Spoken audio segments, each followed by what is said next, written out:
Bueno, hoy vamos a hablar de la actualización de unos términos en bruxismo que son básicos porque esto ha cambiado dramáticamente. Lo primero es que tenemos dos movimientos o dos posiciones de la mandíbula que significan bruxismo, pero no necesariamente contacto dental. Una de ellas es el bracing. ¿Qué quiere decir bracing? Básicamente apretamiento, pero sin contacto dental. Sería como algo así.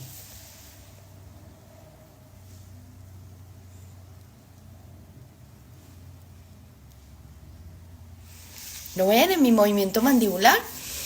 Y thrusting, que es básicamente rechinamiento, pero también sin contacto dental. Entonces, volvamos a retomar. Bracing